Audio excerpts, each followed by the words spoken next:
Assalamualaikum warahmatullahi wabarakatuh. Alhamdulillahirabbil alamin, amma ba'du. Allahumma shalli wa sallim wa barik alaihi. Allahumma shalli ala sayyidina Muhammad wa ala alihi washabbihi wasallim. Bismillahirrahmanirrahim. Rabbi shrah li sadri wa yassir li amri wahlul 'uqdatam min lisani yafqahu qawli. Amin. Alhamdulillah, pada siang hari ini agak hujan deras tadi ya. Kita bisa diskusi kembali, juga merupakan diskusi terakhir di tahun 2020. Jadi ini merupakan diskusi simposium yang ke 46 ya. Yang ke-47. Juga merupakan diskusi terakhir pada tahun ini 2020. Alhamdulillah, pada siang hari ini kita akan membahas tentang filsafat pendidikan oleh tokoh Jean Piaget. Jean Piaget lahir di Swiss, tapi Swissnya itu Prancis, makanya namanya agak ke Prancis. Jean Piaget lahir di Swiss pada tahun 1896 dan wafat pada tahun 1980. Jadi umurnya lumayan lama, sekitar berapa? 74 tahun ya hidupnya. Sekarang ya udah meninggal, Mas. Jean Piaget merupakan tokoh psikologi pendidikan, tapi Piaget sendiri mengakui dia tokoh epistemologi. Apa sih istimewanya Jean Piaget? Jean Piaget ini sangat istimewa ya. Umur 11 tahun sudah melakukan penelitian. Umur 11 tahun sudah melakukan penelitian yang menggemparkan dunia. Nah, itu istimewanya Piaget. Kita umur 11 tahun ada di mana? Main kelereng, main layangan ya. Ada di sungai lah.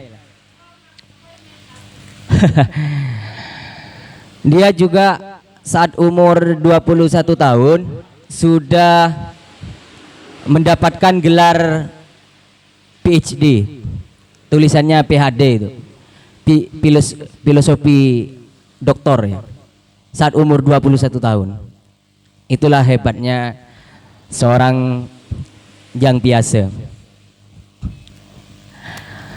Awalnya beliau itu tokoh psikologi, kemudian mendalami biologi.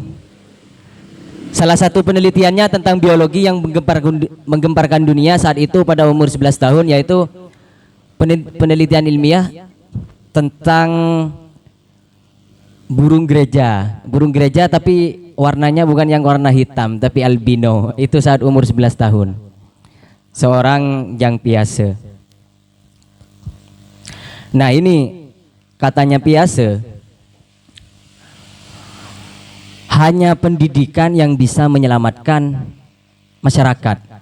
Itu katanya Piaget, hanya pendidikan yang bisa meningkatkan peradaban. Artinya peradaban yang baik kuncinya harus ada di pendidikan yang baik. Itu katanya Piaget. Kemudian jadi bukan politik. Katanya Piaget itu bukan di politik.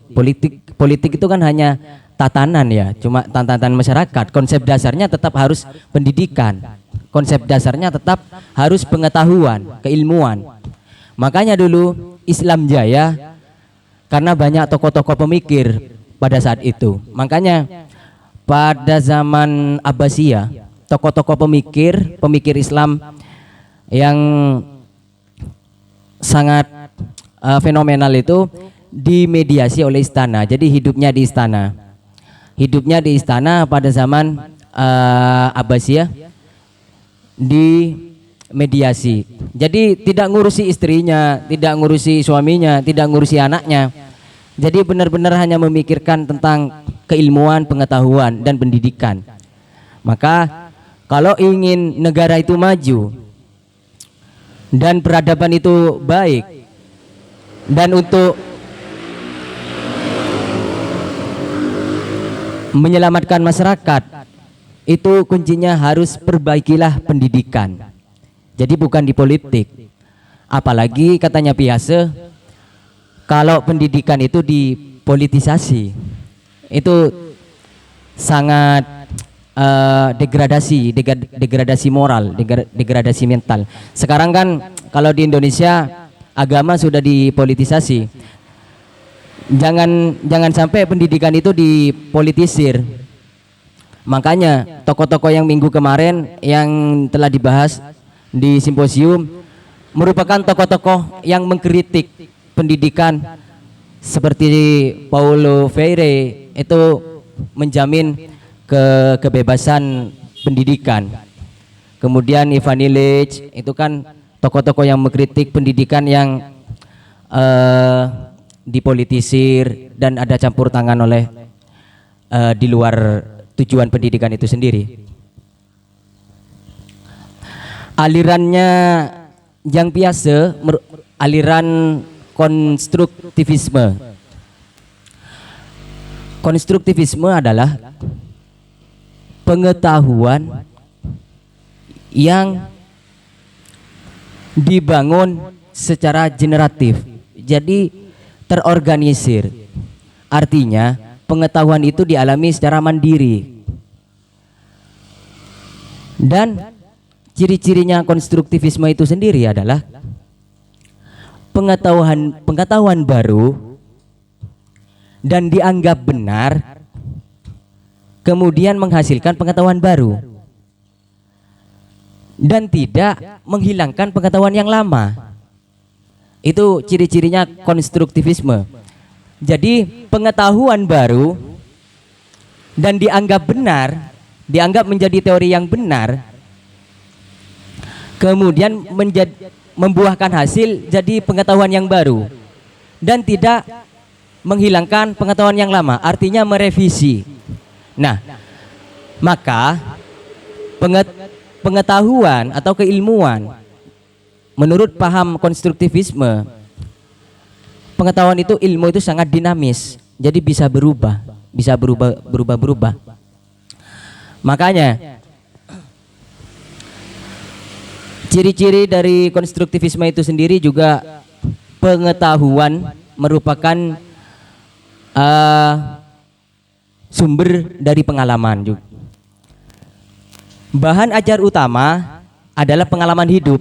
Itu katanya konstruktivisme. Jadi kalau katanya Piase, experience precedes understanding. Artinya pengalaman mendahului pengetahuan atau pemahaman. Jadi kalau konsepnya Piase, pengalaman mendahului pemahaman atau pengalaman mendahului pengetahuan. Oke lah. Apa yang tidak ngalamin akan tidak paham? Apakah yang tidak ngalamin akan tidak mengetahui? Harusnya sih, bukan harusnya, kebanyakan sih iya. Kebanyakan sih iya. Yang tidak pernah mengalamin bahkan tidak paham. Itu katanya Piase, aliran konstruktivisme. Jadi kalau kita mau bicara tentang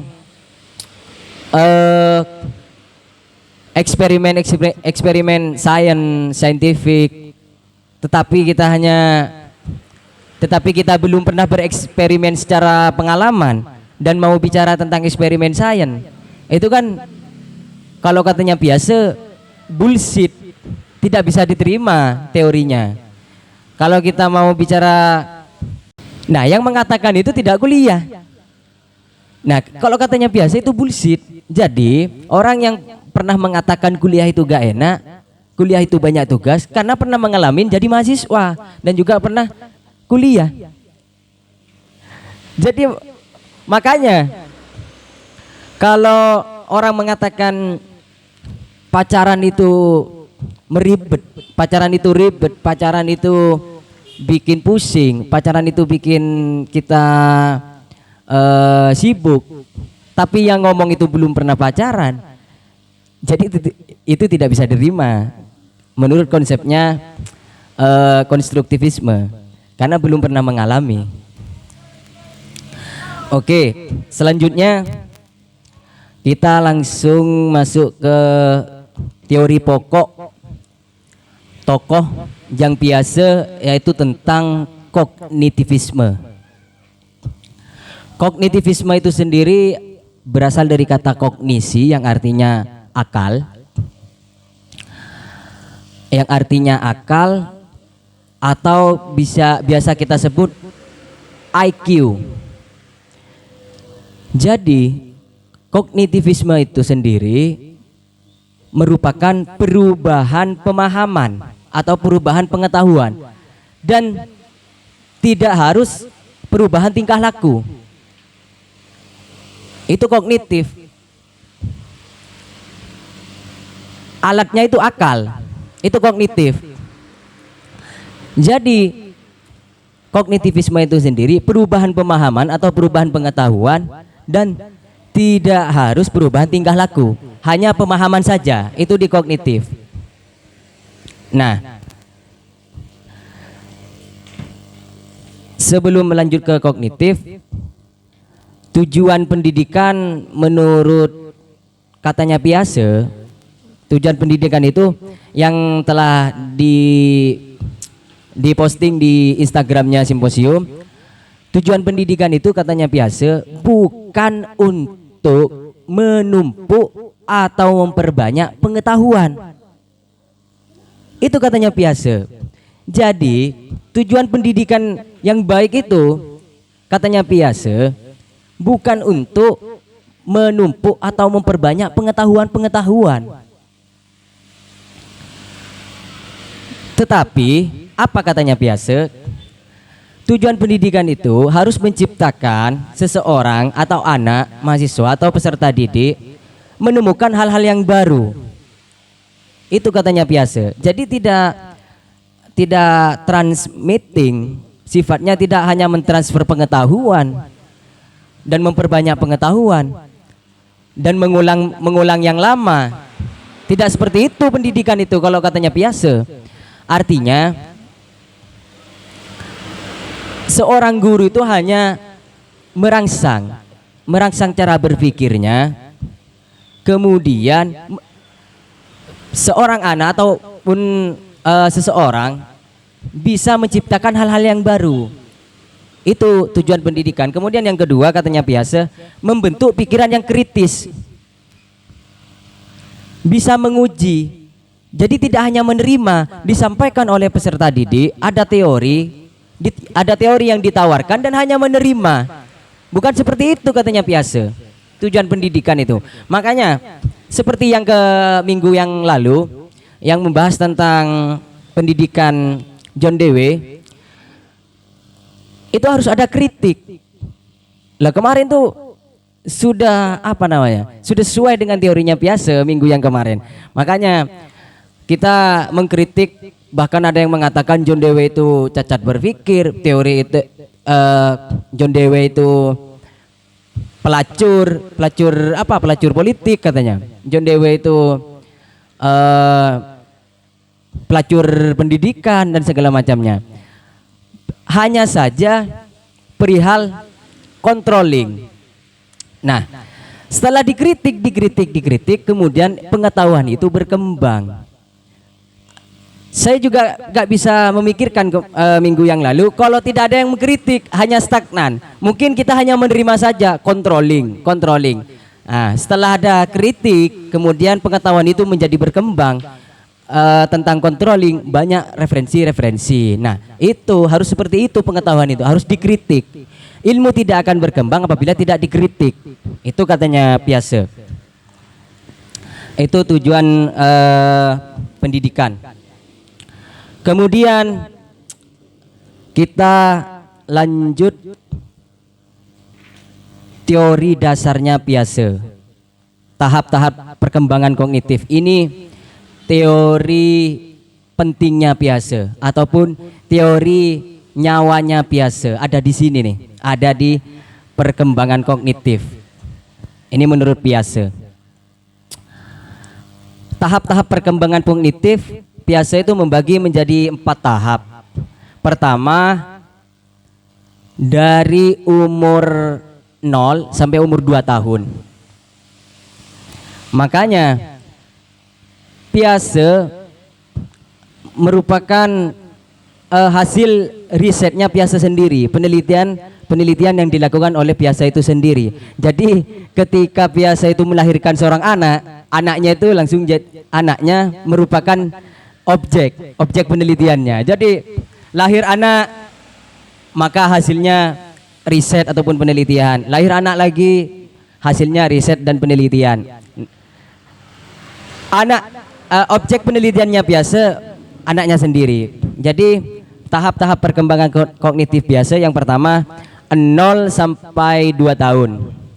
Tahap ini merupakan tahap namanya sensori motorik. Apa itu sensori motorik? Sensori motorik itu hanya menggunakan panca indera, naluriah.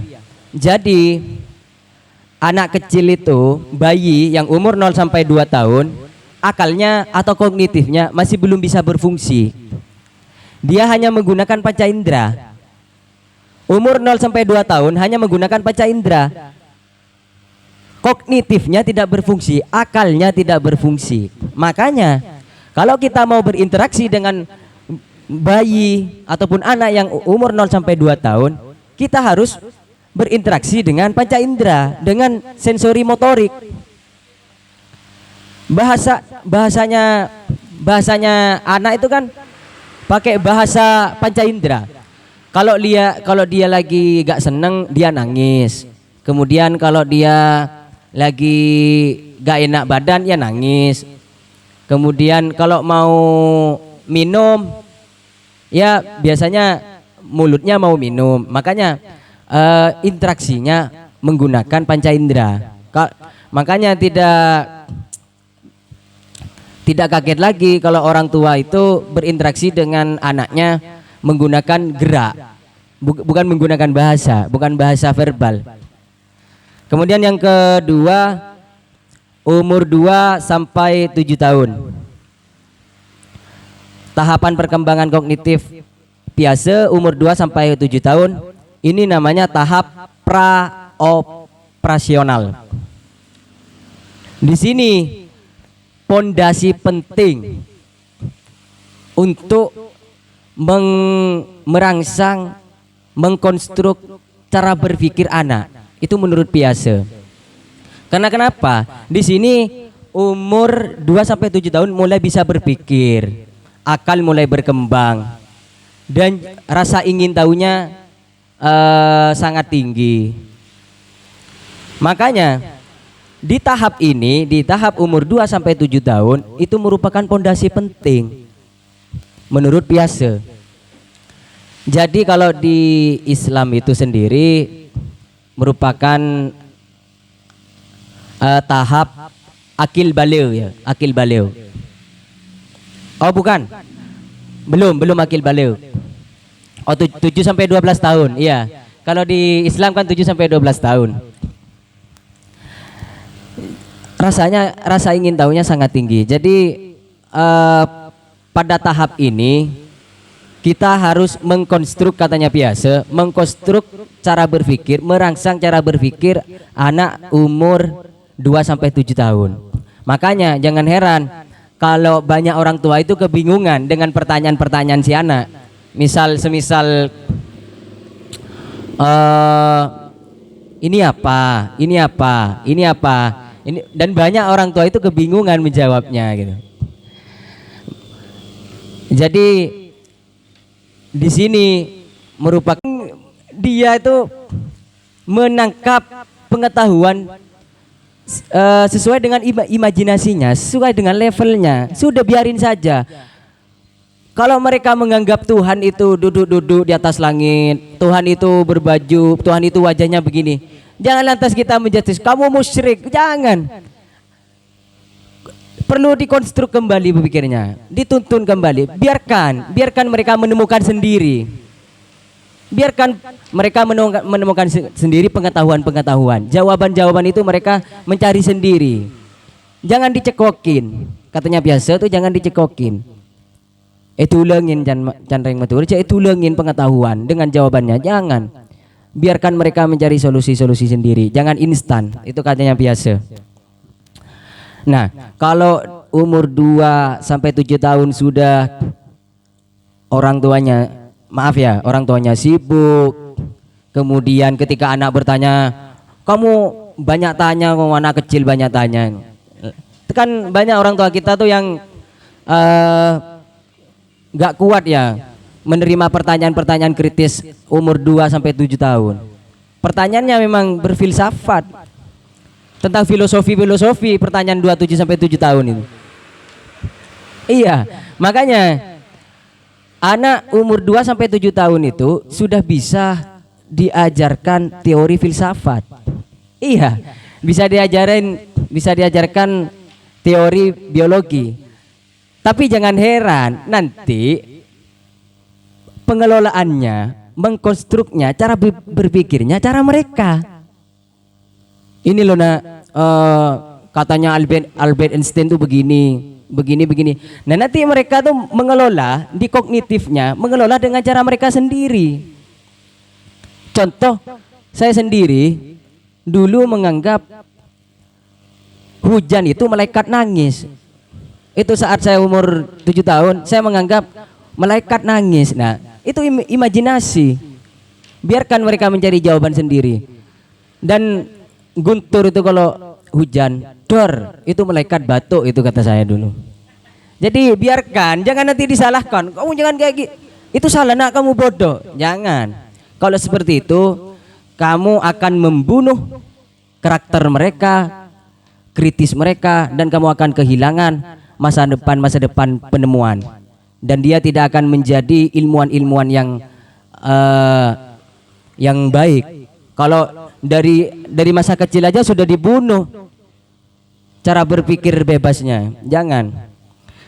Yang ketiga, umur 7 sampai 12 tahun. Tahap ini merupakan tahap konkret operasional. Akalnya sudah sempurna. Nah ini yang saya katakan tadi, sudah baligh. Kalau di dalam Islam itu sudah mumayyiz. Jadi mereka tuh bisa memilih mana yang baik, mana yang buruk. Ini biasanya kalau di kita itu semasa baru lulus SD ya. Dan pada saat ini mereka tuh paling senang berteman. Makanya pada saat anak SD itu sering main, cari teman, itu memang masanya mereka friendly, mencari teman yang sebanyak-banyaknya. Dan egonya sudah mulai menurun. Tidak sama dengan yang 2 sampai 7 tahun. Kalau umur 2 sampai 7 tahun, anak TK itu jangan diajarkan kamu harus toleransi, kamu harus menghargai, kamu harus toleransi antar sesama. Ya gak bisa. Ya gak bisa. Anak TK itu memang masanya masa egosentris. Egonya sangat tinggi, egosentrisnya sangat tinggi. Egosentrisnya sangat tinggi, makanya anak TK itu jangan diajarkan toleransi, saling menghargai. Kamu harus menemani, kamu harus menghargai pendapatnya dia. Jangan, nggak bisa. Karena tahap ini memang egonya sangat tinggi. Makanya perlu hati-hati, mendidik anak itu perlu hati-hati. Dan saya merupakan salah satu orang yang menolak pada pendidikan yang seperti ini. Dan saya juga bereksperimen sebenarnya. Eksperimen saya tuh saat saya masuk pendidikan anak usia dini. Kebetulan saya di Prodi PAUD, Saya mencoba bereksperimen teorinya Piaget dan saya buktikan itu ke adik saya. Adik saya yang nomor 5 itu gak saya kuliahkan, gak saya sekolahkan PAUD. Gak saya izinin itu ke orang tua, saya minta lah cik, jangan disekolahkan ke PAUD. Gak sekolah, teman-temannya sekolah, adik saya tuh tidur main, iya, gak sekolah. Padahal sekolahnya sangat dekat, ya termasuk keluarga juga pengelolanya. Adik saya gak saya izinkan sekolah di PAUD. Nah, yang nomor 4, adik saya nomor 4 nih sekolah. Dan dicekoki terus. Saya melihat perubahan-perubahan yang ada dari cara berpikirnya ketika sering dicekokin. Cara berpikirnya dikonstruk oleh gurunya, tidak menemukan sendiri solusi-solusi yang ada, maka yang ada merupakan mental hektik ataupun kekacauan mental dan akan menjadi orang yang tertutup. Adik saya yang nomor 4 ini tertutup. Berbeda dengan yang nomor 5. Yang nomor 5 ini terbuka, cerdas. Pengetahuannya cerdas. Baik itu kognitifnya ataupun di sensori motor.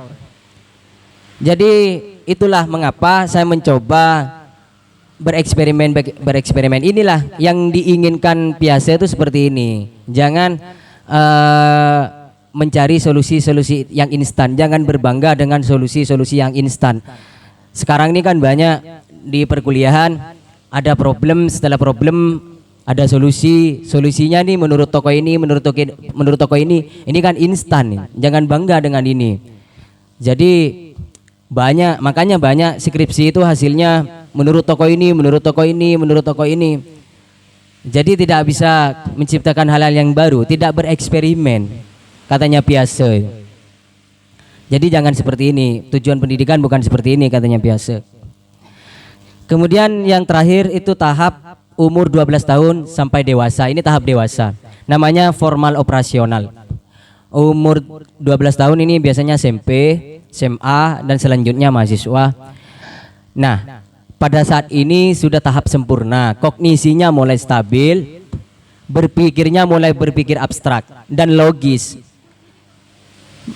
Jadi kalau boleh saya usulkan, perlu ya di pendidikan di sekolah menengah ya, di SMP itu bisalah diajarkan logika, bisa diajarkan filsafat. Kalau mau ngikutin tahapannya Piaget. Tapi logikanya juga yang level mereka. Filsafatnya juga yang level mereka. Artinya apa? Kita tidak mudah terjebak oleh media informasi hoax. Selama ini kan kita ini terjebak karena logika yang kita gunakan kurang.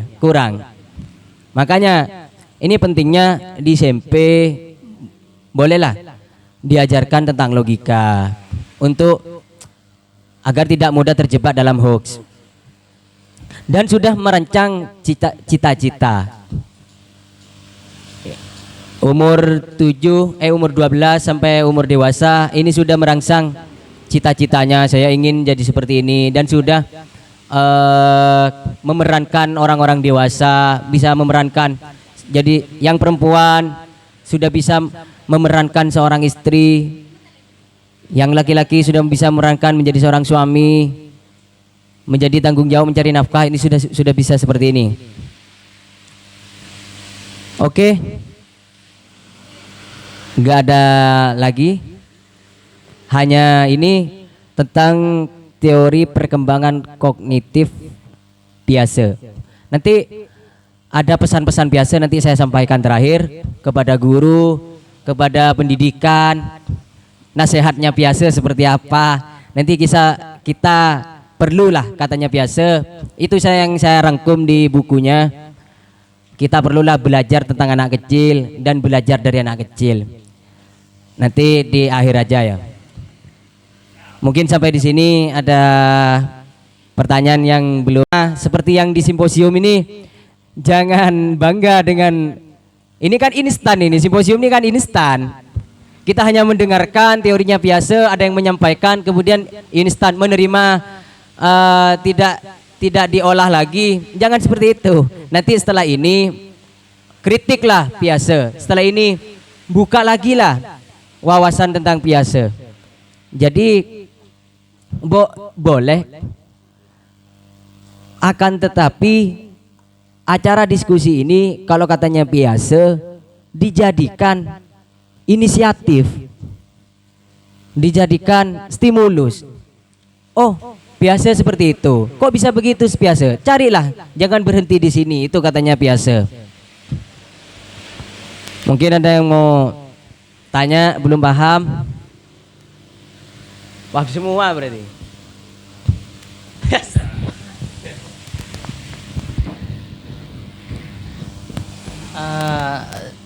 Tadi dua pokok pikiran ya terkait dengan konstruktif sama satunya kognitif ya. Saya mau nanya, sebenarnya ini identik. Saya sebenarnya agak susah membedakan apa sebenarnya perbedaan antara konsep konstruktif dari biasa dan juga konsep progresif dari John Dewey ya. Terus yang kedua, perbedaan konsep kognitif dan pragmatis. Sama-sama identik, saya sebenarnya agak susah membedakan. Apa jangan-jangan dua-duanya sama?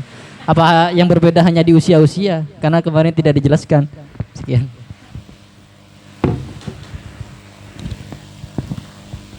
Ada lagi? Mungkin ada lagi yang mau tanya atau bantu dijawab.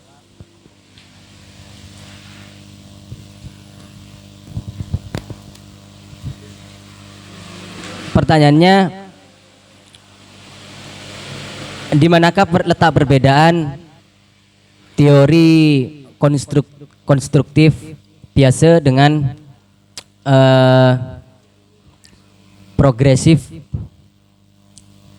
yang dimiliki oleh, yang dikemukakan oleh tokoh John Dewey?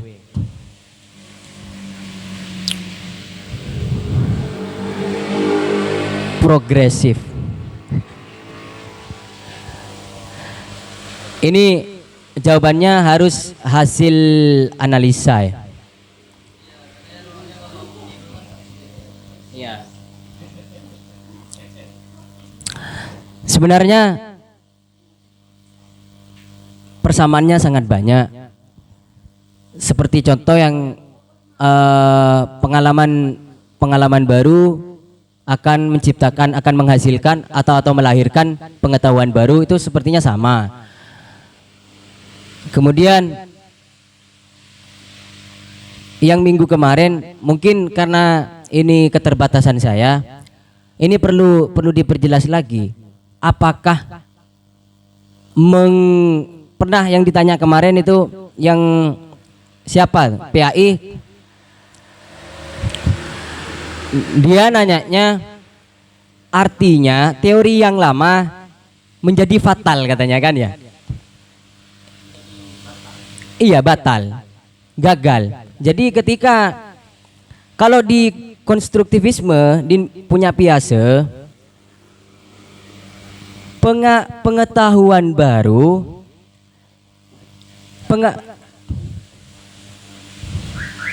jadi kuncinya kalau konstruktivisme punya biasa, ketika pengalaman yang baru tidak terjawab di dalam pengetahuan yang lama, maka pengalaman yang baru akan muncul, akan menjadi awal munculnya pengetahuan yang baru. Jadi saya berikan contoh begini, yang minggu kemarin itu contohnya teh manis. Pengalaman yang baru kuncinya ketika pengalaman yang baru tidak terjawab oleh pengalaman lama, maka pengalaman baru akan menjadi pengetahuan baru. Paham kan ya? Jadi contohnya begini. Teh itu manis. Nah, ketika melakukan pengalaman baru, kemudian minum, ternyata tidak manis. Nah, pengalaman yang lama, pengetahuan yang lama yang merupakan teh itu manis, ketika melakukan pengalaman baru dan tidak terjawab di dalam pengalaman baru, maka disitulah awal munculnya pengetahuan baru. Oh, ternyata tidak semua teh itu manis. Artinya mengkonstruk pengetahuan dan tidak menghilangkan pengetahuan yang lama, tidak membatalkan pengetahuan yang lama. Ini kuncinya kalau di konstruktivisme. Nah, untuk punya John Dewey minggu kemarin nggak dijelaskan apakah pengalaman lama, apakah ketika pengalaman lama tidak terjawab oleh di dalam pengetahuan baru, di dalam pengalaman baru akan menjadi batal, akan menjadi gagal. Itu tidak dijelaskan. Mungkin teman-teman di sini ada yang lebih paham tentang pragmatisme, progresivisme John Dewey. Nanti mungkin bisalah diolah, dikonstruk, atau nanti di konsepnya diolah lagi dengan konstruktivisme. Nanti perbedaannya di mana kan begitu. Tapi intinya kesamaan-kesamaan itu sangat signifikan antara progresivisme dengan konstruktivisme. Artinya kalau dilihat dari segi istilah, progresivisme merupakan menjadi yang lebih baik daripada sebelumnya. Artinya kalau saya melihat, saya menganalisa, artinya begini. Konstruktivisme ketika pengalaman lama tidak terjawab di dalam pengalaman baru. Artinya begini. Tidak harus menjadi lebih baik. Tidak harus menjadi lebih baik. Seperti contoh, ketika saya naik motor dengan cara pelan-pelan, saya naik motor dengan cara pelan-pelan, saya terjatuh. Akhirnya saya ngebut dengan kecepatan tinggi dan saya tidak terjatuh, tetapi saya menabrak. Artinya apa? Di situ ada konstruk. Nah, progresif enggak? Contoh ini progresif enggak? Dari lambat dengan menuju kecepatan tinggi. Dari lambat karena dari kecepatan lambat saya terjatuh. Dari mengendarai sepeda motor lambat saya terjatuh, kemudian saya ngebut, saya tidak terjatuh tetapi nabrak. Apakah itu progresif? Saya kira enggak, tapi secara konstruk berpikir, konstruk pengetahuan itu sudah terkonstruk. Begitu. Artinya pengalaman yang lama tidak terjawab di dalam pengalaman baru, akhirnya jadi pengetahuan baru. Artinya pengetahuan barunya apa? Bukan pelan dan cepatnya untuk orang itu menjadi selamat, akan tetapi perlu kehati-hatian, begitu. Nah, untuk yang kedua nanti bantu dijawab. Untuk yang kedua, apa perbedaan teori pragmatisme oleh John Dewey dengan teori kognitivisme menurut Piaget?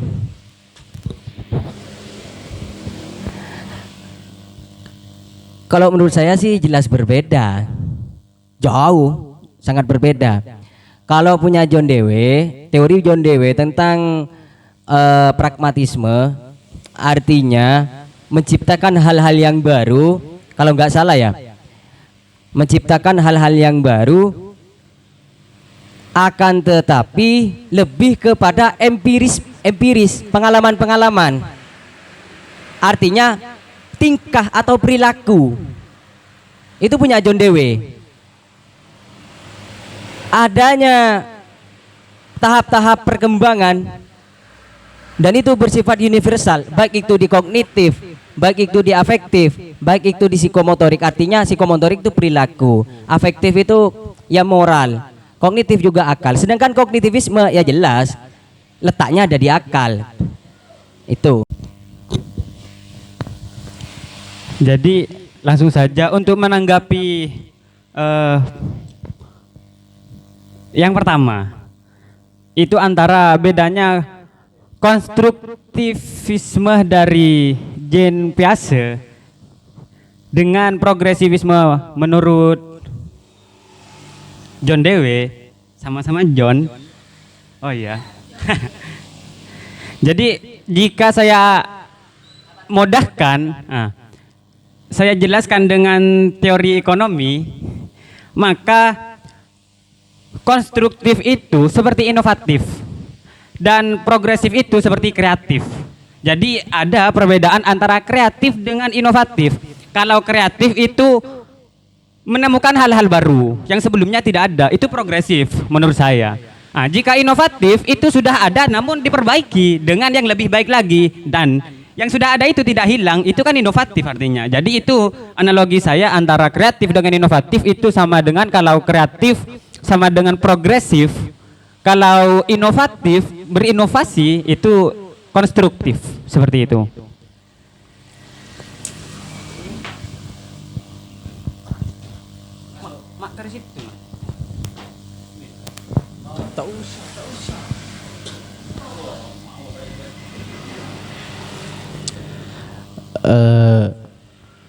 Cik, pertanyaan tadi muncul dari Mas Faidol tentang perbedaan antara konsep John Dewey dan Jean Piaget. Itu ada jauh berbeda, artinya sangat kontras, berbeda. Karena kalau John Dewey itu berbicara tentang psikomotorik, tapi kalau Jean Piaget itu psikomotorik atau empiris, eksperimental itu hanya dijadikan alat sebagai pembangunan logika, pembangunan pengetahuan kognitif. Itu yang pertama. Sehingga yang membedakan dari sisi evaluasi adalah kalau eksperimental ya evaluasinya adalah tindakan yang ukurannya. Tapi kalau kognitif atau konstruktivisme itu adalah bagaimana dia pencapaian bernalar. Makanya sangat beda kalau kata saya dengan John Dewey, karena dari sisi landasan antara pragmatisme dan progresivisme dan pragmatisme dan konstruktivisme. Kalau pragmatisme itu kan sesuatu hal tindakan eksperimental itu dari anak didik itu diukur dari seberapa besar dia menghasilkan manfaat. Tapi kalau konstruktivisme ya paham yang memang menginginkan suatu tahapan-tahapan berpikir ataupun bernalar. Sehingga yang sangat membedakan di sini adalah dari hasil. Kalau pragmatisme itu kan diukur semuanya dengan manfaatnya. Tapi kalau konstruktivisme sebenarnya adalah paham yang menginginkan anak didik itu adalah pragmatisme dan sama konstruktivisme. Kalau konstruktivisme sama apa? Kalau pragmatisme itu kan punya John Dewey.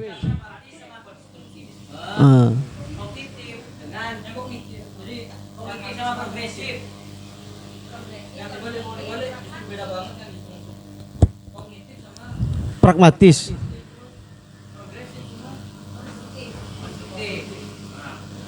Kayak gini ya. Kalau ini adalah, kalau pragmatisme itu kan kita tahu itu hanya sebuah aliran atau aliran filsafat yang memang dibuat landasan berpikir oleh John Dewey. Sederhananya pragmatisme itu mengukur sesuatu itu bergantung pada manfaatnya, tapi tetap menggunakan empiris, eksperimental. Berbeda dengan kognitif, tapi dia kognitif itu lebih pada ranah berbicara bagaimana pembangunan pola berpikir. Sehingga yang fase itu lebih condong pada bagaimana dalam implementasinya lebih condong pada ranah perkembangan rasional, sehingga melihat anak didik itu dilihat dari pola pikirnya. Kalau John Dewey melihat anak didik itu adalah dari tingkah lakunya. Itu yang menjadi perbedaan sangat jauh. Lah, tingkah laku di yang fase adalah hanya sebagai alat ataupun strategi untuk pembangunan pola pikir. Sehingga makanya kalau tadi ada tahapan kalau anak baru berumur berapa itu 0 berapa 2 itu memang dunianya adalah verbalistik, sehingga ketika bertanya pada hal yang abstrak dia ketika bertanya hal yang abstrak kemudian dijelaskan secara abstrak, maka susah untuk diterima oleh anak. Karena kita tahu bahwasanya rasional anak itu, kognitif anak itu rendah, tapi imajinasinya adalah kuat. Sehingga ketika tadi dicontohkan cuman tanya Tuhan itu siapa, dan Tuhan saya ada di gunung, itu kan verbalistik. Maka metodenya dalam dunia pendidikan itu pernah ada suatu lembaga di pendidikan Katolik di luar negeri, kalau nggak salah Eropa. Cara menanamkan iman kepada anak TK itu dia pakai verbalistik. Jadi artinya yang tampak, contoh semuanya pejamkan mata. Dari sekelas itu pejamkan mata. Ayo berdoa, angkat tangannya, jangan dibuka sebelum ibu menyelesaikan doanya. Dan gurunya dia berdoa, ya Tuhan berikanlah permen. Lah, di sisi itu anak itu harus diberi permen beneran. Jadi ibunya sambil doa sambil jalan dan memberikan permen. Nah, secara riset ternyata ini lebih menguatkan terhadap keimanan anak didik ketika dia sudah pada jenjang kognitifnya tadi, ada masa SMP, SMA. Jadi itu kalau penerapan di yang fase, tetap tindakan itu tetap acuan dari rasionalitas. Berbeda dengan John Dewey. Kalau John Dewey, rasionalitas itu harus dibuat acuan pada tindakan. Sehingga kurikulumnya pun eksperimental. Tapi kalau yang fase itu tidak menginginkan, tidak harus eksperimental.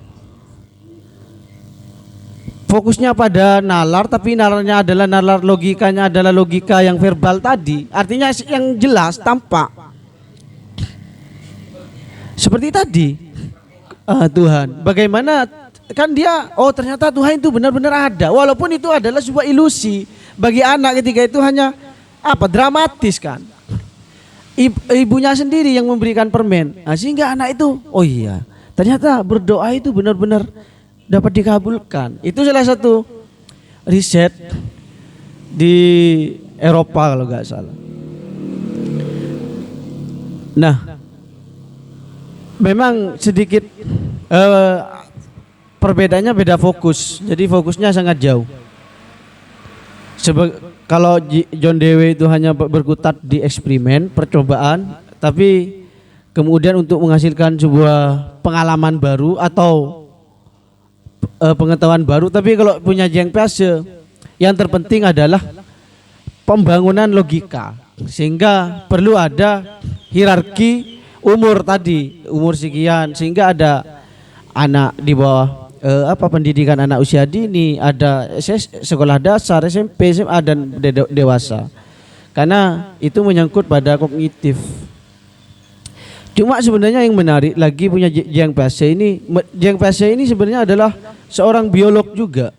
Dia dulu ahli biologi, sehingga menemukan teorinya ini dari berkutat pada ilmu-ilmu biologi. Ternyata manusia itu tergantung bagaimana ia berproses berpikirnya dalam kehidupannya. Makanya kalau kata Yang fase, anak didik di usia dini kalau dia pengetahuannya sudah agak tidak seperti orang-orang tidak seperti pada umumnya.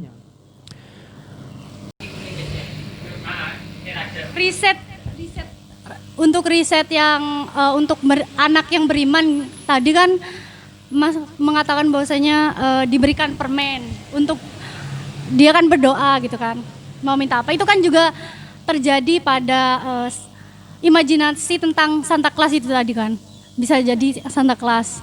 Tapi kan itu juga itu kan untuk anak setelah usia remaja, mereka kan sudah tidak percaya, berarti kan ini kebohongan gitu. Untuk anak-anak yang berarti ini juga berlaku untuk anak-anak yang tiba-tiba memutuskan untuk tidak beriman gitu loh, tidak percaya Tuhan gara-gara apa? Teori dari ibu yang seharusnya yang ditipu oleh orang tua gitu. Penipuan.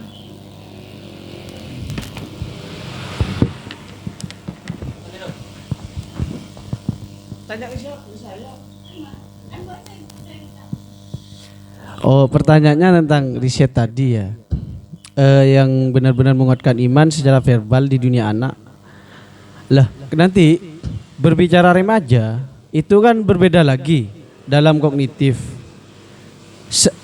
Jadi kalau dalam yang PASE itu anak remaja itu lebih menggunakan rasional, tapi imajinasinya itu kalah terhadap anak kecil. Nah, persoalan nanti cuman pengalaman lamanya itu atau pengetahuan lamanya adalah runtuh dengan pengetahuan barunya. Maka karena anak remaja ini bersifat rasionalitas, wajar ketika itu semua menjadi runtuh karena memang punya ada pengaruh ada pengaruh lain kan. Perubahan nalar itu pasti wajar terjadi kan pada manusia, sehingga yang dimaksud di sini ketika dia di anak usia dini kemudian sudah ditanamkan keimanan, maka juga berikan tentang keimanan pada remajanya adalah, tapi tetap berikan keimanan, tapi caranya untuk memberikan keimanannya itu adalah menggunakan rasionalitas tadi, tidak verbalistik. Jadi intinya kayak gini, Pak. Cuman kekecewaan pada kok ternyata bohong gitu kan. Lah kan makanya kan tergantung bagaimana ingin memberikan pengetahuan terhadap anak itu. Kalau contoh, kalau dunia remaja diberikan verbalistik, cuman saya katakan sekarang hari ini kepada Mbak Risti, cuman saya tanya kepada Mbak Risti, Mbak Risti kan iman terhadap malaikat, cuman kemudian saya tanya malaikat di mana kan? Jadi kan pasti Mbak Risti kan tidak bisa menjelaskan secara verbal, pasti menjelaskannya adalah menjelaskannya secara rasionalitas dengan pengetahuan yang rinci. Kayak gini tidak langsung bisa menampakkan. Tapi kalau anak kecil kemudian ditanya malaikat ada, ya dia nerima, tapi secara sadar iya itu pola pikirnya, imajinasinya itu jalan, pasti akan mencari tahu seperti apa sosok wujud malaikat. Lah soal nanti kebohongan yang terjadi, kecewa ternyata agak ada ya Tuhan itu cuman gak ada. Makanya itu ada istilah namanya perubahan pengetahuan lama diganti oleh pengetahuan yang baru. Itu pasti lah. Pengetahuan lama itu bisa jadi akan bertahan apabila pengetahuan baru itu juga mendukung pada pengetahuan yang lama, tapi dengan metode yang berbeda. Kalau yang pengetahuan lama menggunakan verbalistik, yang pengetahuan baru harus dapat menjelaskan menggunakan rasionalitas. Artinya sudah bisa diberi, kalau dalam dunia filsafat sudah diberi epistemologis, sudah dapat diberikan epistemologi. Jadi tidak berbicara pada ontologis lagi. Kalau dunia anak itu kan dunia ontologis, sehingga ketika berbicara tentang bolpen, maka kok bisa bolpen ini ada dan ini tapi anak akan mudah menerima karena jelas itu ini bolpen, langsung ada wujudnya, langsung ada materinya. Itu kalau menurut saya.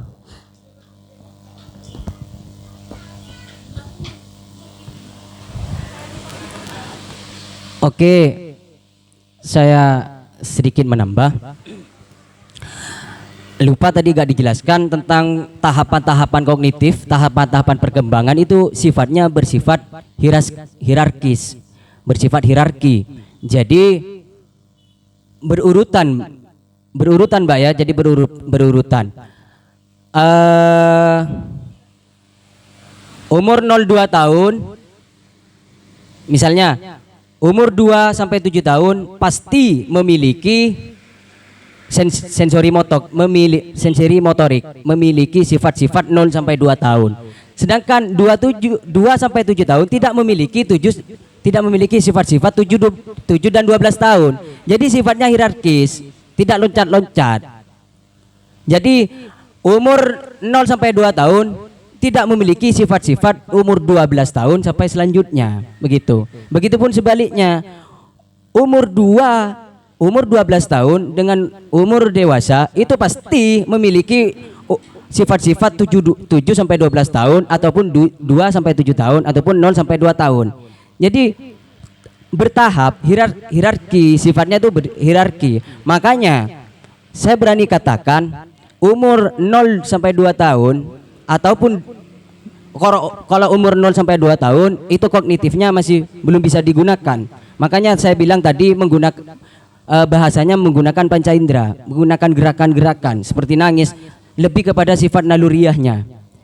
Nah, makanya saya berani katakan umur 2 sampai 7 tahun itu memang disarankan berbohong.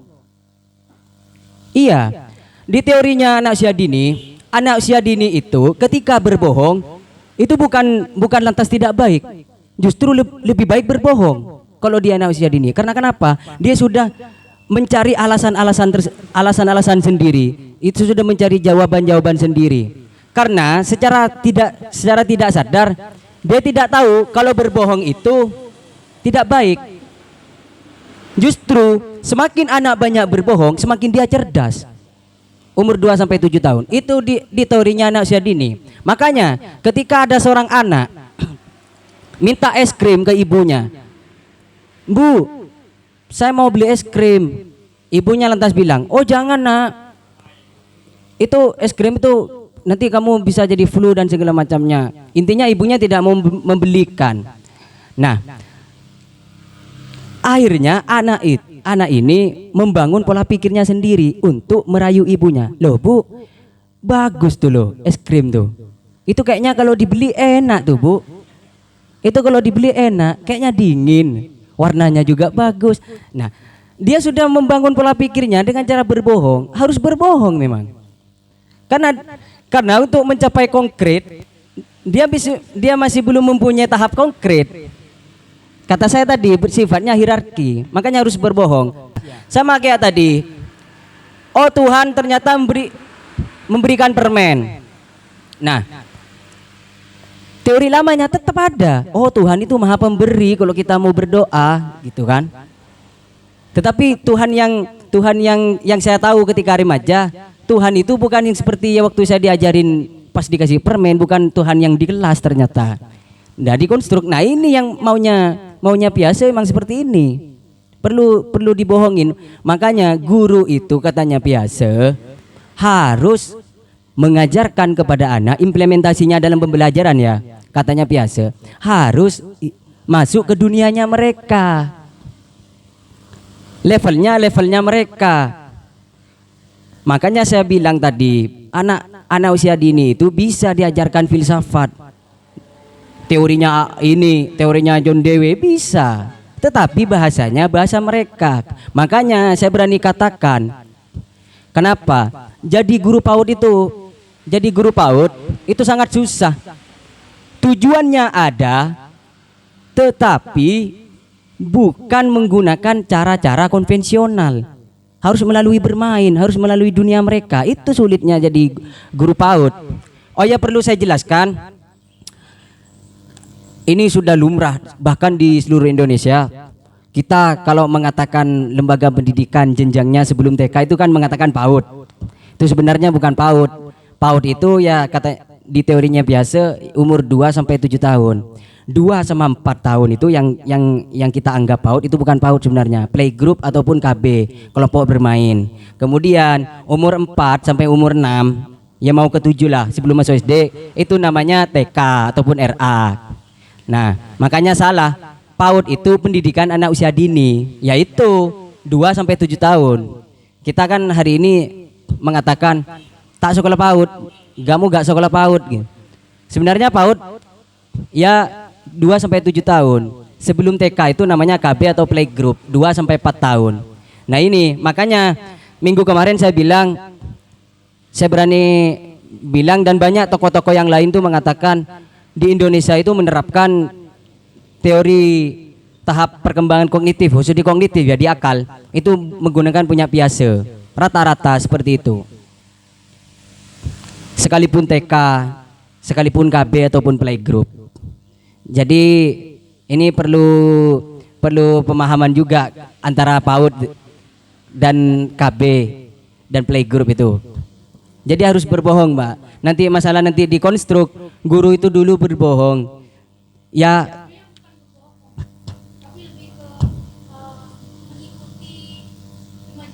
iya. Iya betul. Iya. Iya, harus ngikutin imajinasinya anak, memang harus selevel dengan mereka. Nanti kalau kamu ngajar TK baik, adik-adik kita harus semangat belajar, bukan seperti itu. Gak masuk ke dunia mereka, tuh belum masuk. Makanya saya bilang sulitnya jadi guru PAUD itu seperti itu, memahami betul psikologi anak.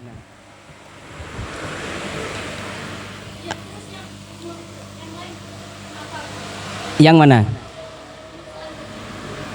Ya itu sudah masuk umur 12 sampai selanjutnya, termasuk mahasiswa, dewasa, remaja, 12 sampai selanjutnya. Gak ada ya sampai meninggal. Tahapannya namanya formal operasional.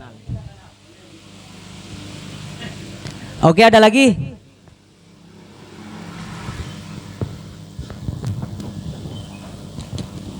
Oke, yang mau saya tanyakan itu tadi kan sudah dibedakan ya bahwa ada beberapa usia-usia yang kita harus bisa memilah bagaimana cara mereka memperoleh pengetahuan dan lain sebagainya. Yang saya tanyakan adalah realitas sekolah saat ini, rata-rata yang saya lihat di beberapa sekolah TK ataupun PAUD banyak sekali, maksudnya rata-rata yang diajarkan itu bukan untuk melatih imajinasi gitu. Itu seakan-akan pencekokan, mereka dilatih belajar ini itu, padahal itu bukan usia mereka, karena dianggap anak kecil yang tahu itu dianggap lebih pintar, padahal itu kan sebenarnya bukan merusak sebenarnya, membuka imajinasi mereka gitu. Dan mereka ya seperti itu. Itu gimana menurut Jean Piaget? Terima kasih.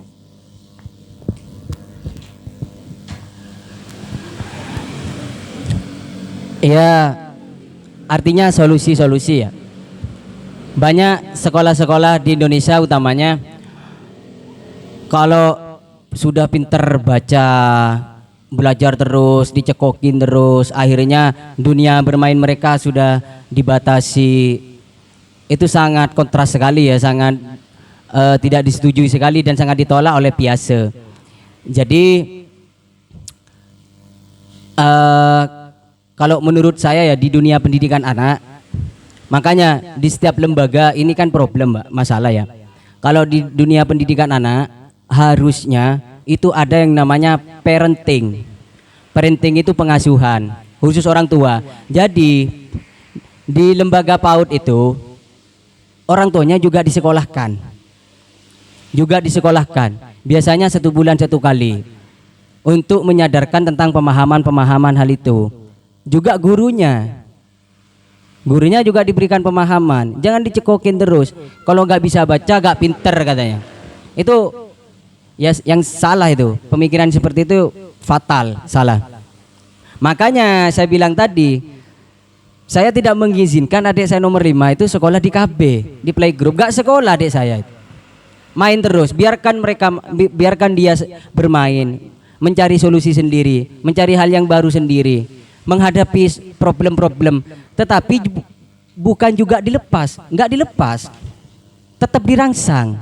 Cara berpikirnya tetap dirangsang. Makanya kalau kemarin itu mengagetkan orang tua saya yang bilang uangnya hilang, terus dimarahin. Justru adik saya jawab, sudahlah Mi, nanti di akhirat bakal kembali lagi, diganti sama Allah katanya. Iya, artinya secara kognitif dan SQ ya, spiritual question. Tapi biasa tidak membahas ini. Iya, cuma bahas IQ saja. Makanya saya termasuk orang yang menolak mendulangi, mencekoki ataupun memberi solusi-solusi yang instan, mentransfer sesuai dengan materi-materi yang diajarkan guru, termasuk itu. Dan saya sudah bereksperimen sendiri. Termasuk contoh ya, ini contoh konkret. Termasuk penelitian saya juga tapi tidak ditulis. Ada sepupu saya. Ketika TK dia pinter cerdasnya luar biasa. Nah, SD-nya di mana? SD-nya di Lawangan Daya. SD-nya di Lawangan Daya, dia merupakan murid unggulan, paling pinter sePamekasan. Komputernya oke, ininya oke. Oke lah kata saya. Saya tunggu nanti berapa tahun bisa bertahan seperti ini. Akhirnya betul. Anaknya ketika kelas 4 SD jadi pendiam. Terdegradasi cara berpikirnya. Mulai bosan terus. Jadi tidak bisa. Kan dicekokin terus. Ada nih contoh konkretnya. Itu bapaknya yang sering ngopi di sini, Hasan itu yo. Itu anaknya itu. Sekarang anaknya pendiam. Gak terbuka sama sekali. Mau ngomong aja seperlunya, sama orang tuanya aja seperlunya. Kan dari sejak kecil dicekokin terus. Dicekokin. Awalnya wah cerdas, kata saya tadi unggulan. Loh, kalau sekarang malah mau berhenti mondok, gak kuat hafalan. Nah itu, ini yang tidak diinginkan biasa, gitu. Itu kan solusi untuk guru ya. Tapi kalau seumpamanya kan dalam sebuah kelas itu kan banyak siswa. Lah kan tidak mungkin seorang guru menguasai satu siswa. Oh ya. Itu kalau tidak seragam. Oh ya. Itu termasuk kesulitan juga ya. Karena setiap kelas, makanya ada Mbak ya, kalau di dunia pendidikan anak tuh ada aturannya Mbak. Kalau umur 2 sampai 4 tahun di kelas KB playgroup itu 3 anak 1 guru. Itu yang seharusnya. Cuma di kita ya, di pendidikan kita kan, di pendidikan anak enggak seperti itu. 3 anak 1 guru. Kalau di 4 sampai 7 tahun di TK 1 guru 9 anak. Itu maksimal. Idealnya 6 anak. Bayangin, kalau di dalam kelas ada 30, harusnya ada berapa guru di dalam? Nah itu, makanya jangan main-main dengan pendidikan anak. Iya. Karena ini pondasi. Makanya sekarang kita merenung, apakah saya sudah menyampai tahapan berapa? Kalau secara umur ya 12 sampai ke atas. Apakah kognisi kita sudah sempurna, sudah stabil? Logikanya kita sudah sempurna. Nah, kita harus merenung. Nah, kalau kita kekurang di logika berarti salah di atasnya. Coba tanya ke orang tua kita. Lihat aja pendidikan orang tuanya ketika mendidik anaknya. Nah, itu. Karena itu pondasi, 2-7 tahun itu pondasi. Jangan main-main dengan pendidikan anak. Bahaya, berakibat fatal dan selanjutnya. Itu bukan cuma Piaget yang mengatakan seperti itu. Banyak juga Ria Montessori juga mengatakan seperti itu. Makanya setiap saya lihat ya kayak seperti anaknya Mas Paki, juga saya juga menganalisa cara mendidiknya Mas Paki bagaimana. Ketika Mas Paki ngerokok, bagaimana caranya tidak terlihat oleh anak, disembunyikan atau kemana. Dan tidak pernah melarang. Mau jatuh ya jatuh. Jangan. Bahkan kata jangan tuh kalau di dunia anak harus dihapus. Iya, main pisau. Jangan main pisau. Tidak boleh. Bukan tidak boleh. Contohnya, nah, kalau kamu main pisau, kamu akan luka. Kalau luka, kamu sakit. Begitu. Kamu jangan main di jalan. Kalau main di jalan, nanti kamu ketabrak. Jangan pakai kata jangan. Itu di dunia anak gak boleh. Berapa sel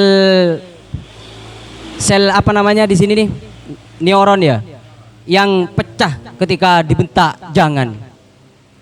Hati-hati.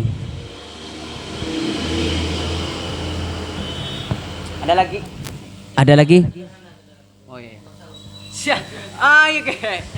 Ya, saya agak keluar dari PAUD karena zona nyamannya. Jadi saya agak keluar aja. Apalagi begini, terkait dengan perkembangan kognitif, saya akan bertanya, sebenarnya tingkat tertinggi dari hierarki kognitif menurut Jean Piaget itu apa? Tingkat tertinggi. Dalam keadaan apa seorang siswa dikatakan sudah mencapai tingkat tertinggi?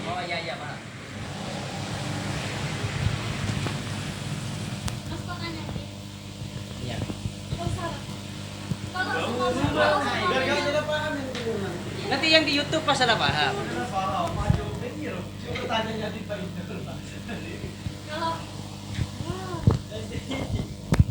Kan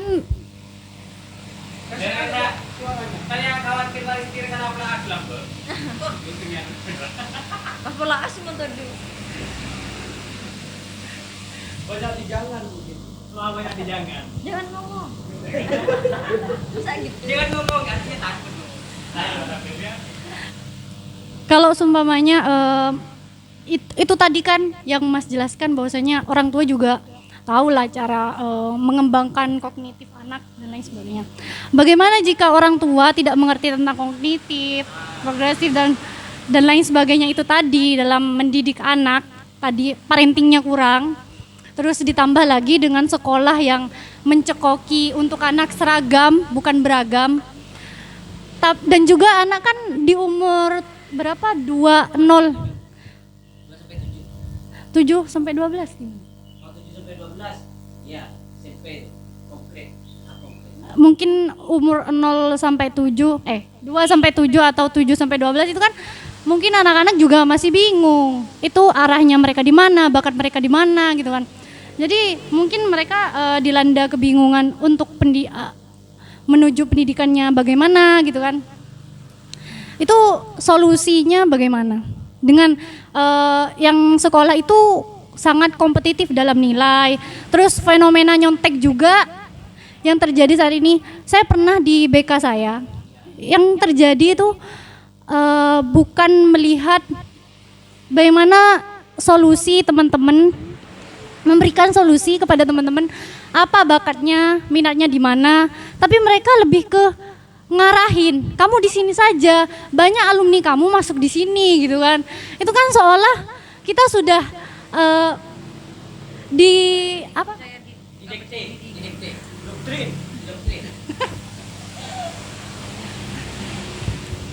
sudah diatur jalur kamu di sini, kamu tidak bisa masuk ke PTN lain, itu bukan jalannya kamu. Seperti kayak kemampuan saya cuma sebatas ini, guru saya saja tidak percaya kemampuan saya. Bagaimana dengan diri sendiri gitu? Sudah diruntuhkan sedemikian rupa, mau masuk aja, kan?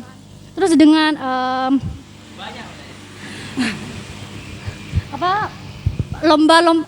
perlombaan ya, lebih ke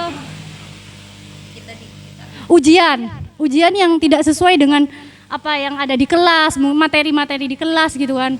Itu kan kayak terus adanya fenomena-fenomena les, fenomena les di GO, masuk di PTN ini, jangan sebut merek di sini gitu kan. Seolah yang cuma sekolah saja itu kayak sekolah tidak memberikan solusi tidak terpercaya gitu. Kalau yang nggak les nggak bakal masuk PTN bagus gitu, soalnya seperti itu. Dan harus masuk SMA sini gitu. Ada hierarki gitu. Maksudnya sekolah di sini saja anak-anaknya itu lingkungan untuk belajarnya bagus, sedangkan di sini sekolah buangan. Itu fenomena seperti ini bagaimana menurut filsuf?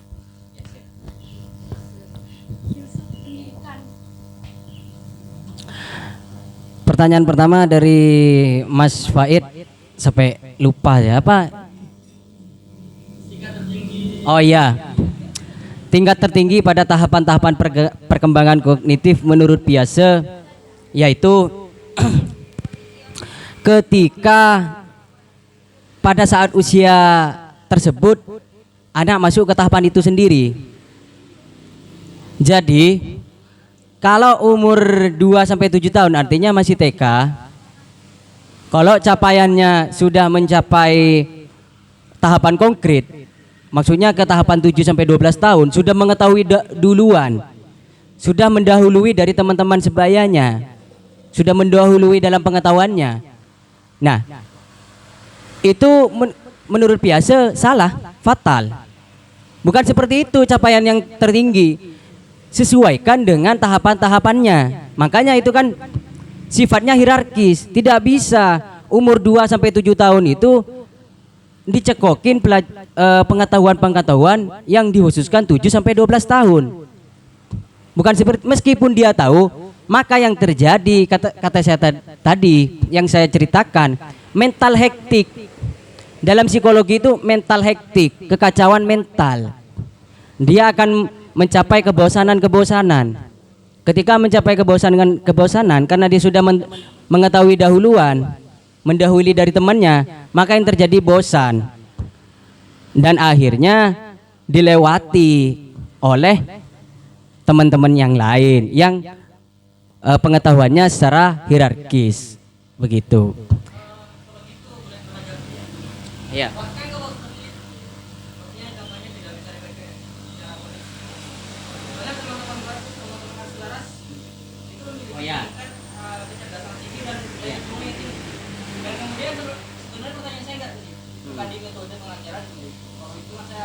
Oh iya paham saya paham. Jadi misalkan kayak di Paulo Freire, tingkat tertinggi kognitif anak itu seseorang itu adalah kesadaran kritik. Supaya ada kesadaran spiritual, dimana ada kesadaran pengetahuan. Kalau di Piaget itu apa? Iya paham saya. Artinya ketika seorang anak itu perkembangan kognitifnya mendahului teman-temannya, saya kira kan anak-anak akselerasi ya, anak-anak yang mempunyai pengetahuan yang cepat, IQ-nya lebih tinggi, itu tidak masalah ngikut kepada tahapan-tahapan selanjutnya. Yang tidak diinginkan Piaget kalau dicekokin. Dicekokin artinya dicekokin pengetahuan-pengetahuan yang khusus untuk 7 ya, yang tidak sesuai dengan usianya. Kalau memang dia sudah mendahului dari temannya, saya kira meskipun mendahului tingkatan umurnya tidak sangat jauh berbeda, mungkin sekitar 1 tahun 2 tahun lebih mendahului begitu. Jadi kalau secara artinya terjadi secara alamiah, artinya itu Mas menemukan sendiri pengetahuan-pengetahuannya dan sudah mendahului usia sebayanya, itu tidak masalah. Yang masalah itu kalau dicekokin begitu. Makanya kalau begitu bertentangan dong dengan Piaget. Piaget sendiri umur 11 tahun sudah, tapi dia tidak pernah didikte oleh bapaknya. Bapaknya itu seorang sastrawan. Gak pernah dicekokin sama bapaknya. Dia menemukan sendiri pengetahuan-pengetahuannya dan terus dibimbing sama bapaknya, dirangsang terus. artinya dibina terus, dibina terus secara hierarkis. Nah, yang salah itu Mas, implementasinya di dalam pendidikan. Ketika SD sudah mengetahui materi-materi yang ada di SMP, dan ketika masuk SMP mengulangi lagi Mas. Kalau makanya ada akselerasi, kamu sepertinya sudah mengetahui hal ini, loncat kamu dari kelas 1 langsung loncat ke kelas 2, kelas 3, tidak apa-apa. Namanya itu mengikuti tahapan-tahapannya punya Piaget. Yang masalah itu ketika sejak TK sudah mengetahui hitung-hitungan, masuk SD kelas 1 belajar hitung-hitungan lagi, 1 tambah 1. Padahal di TK itu hanya pengenalannya itu sendiri tidak konvensional, harus bermain-main, harus melewati lagu-lagu, nyanyi dan bermain. Main peta umpet. Main peta umpet itu kan menghitung. Nah, ketika dia sudah dicekokin penjumlahan, pengurangan, pembagian, masuk SD mengulangi lagi. Ini kan mencapai puncak kebosanan nanti. Kalau memang Piaget kan memang gak sekolah di lembaga pendidikan. Dia yang kuliah, dia langsung kuliah. SD, TK itu gak sekolah. Memang dididik ayahnya. Baru langsung sekolah di, kalau nggak salah ya, di Kanada. Namanya saya lupa, ada pokoknya institut apa itu di, kalau nggak salah di Kanada apa di, ya di Kanada kalau nggak salah. Tunggu ini yang belum dijawab. Iya, kalau memiliki ayah seperti ayah Piaget. Ayah-ayah itu seperti kayak Karl gitu kan. Dia kan memiliki ayah yang mendoktrin dirinya untuk menjadi seorang pengacara juga seperti ayahnya. Anak sebenarnya kan Karl muda itu ingin menjadi penyair, akhirnya menjadi itu bagaimana? Nah, tapi dia berhasil gak? Mungkin di kehidupan pribadinya itu dia miskin, tapi dalam kehidupan menjadi nabinya Marxis. Terus, bolehlah saya katanya gini kok, lupailah. Dulu. Ya, Bapak nanya lagi nanti.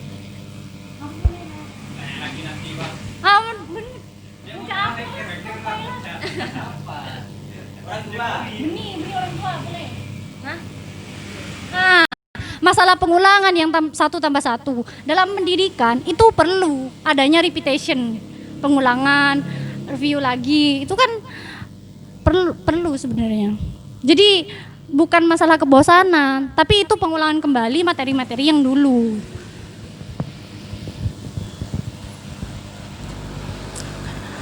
Makanya kan saya bilang tadi, jangan berhenti di Piaget. Sebenarnya saya banyak kritik-kritik di Piaget.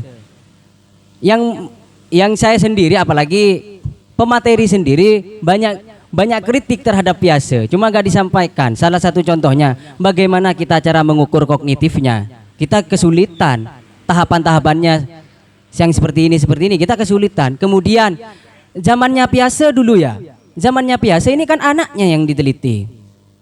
Sangat berbeda dengan anak yang sekarang. Anak sekarang ini sudah punya Instagram, SD, TK itu sudah punya WA. Perkembangannya sudah melewati dari tahapannya Piaget. Apakah bisa diimplementasikan sekarang? Nah, ini bentuk pertanyaan-pertanyaan juga. Makanya tadi kalau Karl Marx yang ngikutin Karl Marx tidak apa-apa. Tapi kalau mengikutin Piaget ya seperti ini. Tapi idealnya ya seperti punya Piaget. Begitu. Idealnya ini sudah idealnya gitu. Makanya Piaget itu tidak menginginkan berhenti di sini. Kalau di konstruktivisme itu jangan berhenti di sini. Terus bereksperimen. Makanya nanti di akhir pesannya Piaget ada. Makanya terus tadi yang pertama awal pertanyaannya apa itu?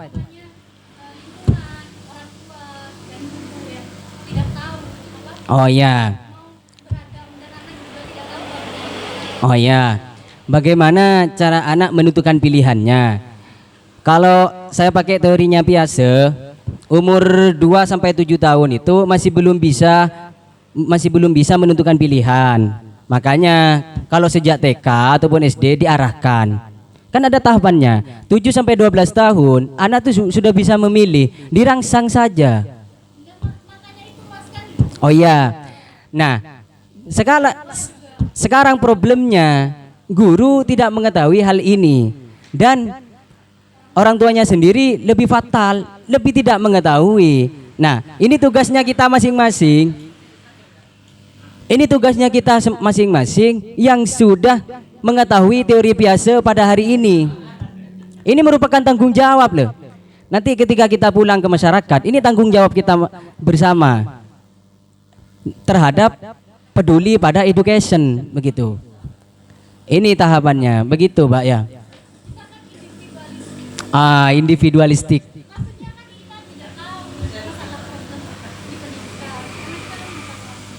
Silakan bereksperimen sendiri. Apa kita mau masuk ke dunia pendidikan itu sendiri, mau terjun, ataupun kita nanti simposium memberikan pemahaman-pemahaman. Silakan bereksperimen.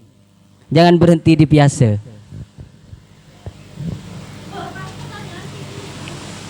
Ya, langsung saja karena sudah agak siang.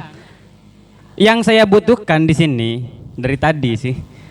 Kan dari tadi dijelaskan tentang struktur dari pemikiran Piaget tentang teorinya dan ini yang perlu kita ketahui selanjutnya adalah bagaimana Piaget menanggapi ketika ada anomali di antara konsep-konsep yang telah dia jelaskan. Anggap pada saat dia umur 2 sampai 7 tahun dia sudah dibekali tentang akal yang konkret, ya kan? Kan berarti bukan masanya, sehingga seperti contoh tadi yang awalnya dia di pinter banget, sehingga SMP-nya dia sudah menurun. Bagaimana Piaget menanggapi hal tersebut agar bukan menanggulanginya? Kalau menanggulanginya memang secara yang tadi itu dijelaskan, tapi bagaimana obat dari Jean Piaget itu menanggapi yang telah terdampak dicekokin sejak awal sehingga terdapat kejenuhan selanjutnya. Seperti itu. Ya. Itu. Ya. Selanjut saja.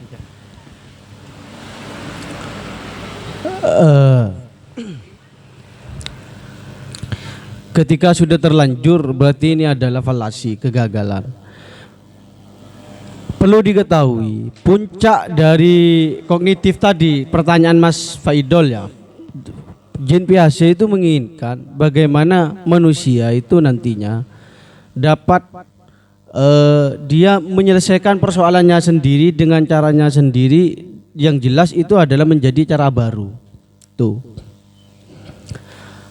Kemudian kita integrasikan dengan pendidikan di Indonesia. Aslinya secara hakikat skripsi itu diarahkan mahasiswa itu untuk menemukan sesuatu yang baru. Tapi memang banyak suatu penggerak dalam pembimbing skripsi itu tidak mengarahkan ke sana. Justru mengarahkan pada istilahnya itu adalah peruntuhan kognitif. Contoh, rata-rata pembimbing skripsi ataupun penguji skripsi itu pertanyaannya adalah hal sederhana yang ortodoks, yang tidak perlu dipertanyakan terhadap pendidikan dewasa. Mana referensinya? Lah, ini yang sebenarnya yang tidak diinginkan sekali oleh Jean Piaget. Kenapa? Karena Jean Piaget, manusia kalau masih mau mengikuti penemuan sebelumnya itu menjadi manusia yang gagal. Contoh dalam sains, kita mau mengikuti punya Hawking, punya Darwin, punya Einstein, itu mau dipakai terus dengan teori evolusinya semua. Itu berarti pendidikan itu telah gagal di situ. Maka puncak konkretnya adalah bahasa politisnya atau sederhananya kayak gini. Ketika sebelum-sebelumnya ada penemuan, maka hancurkanlah penemuan itu.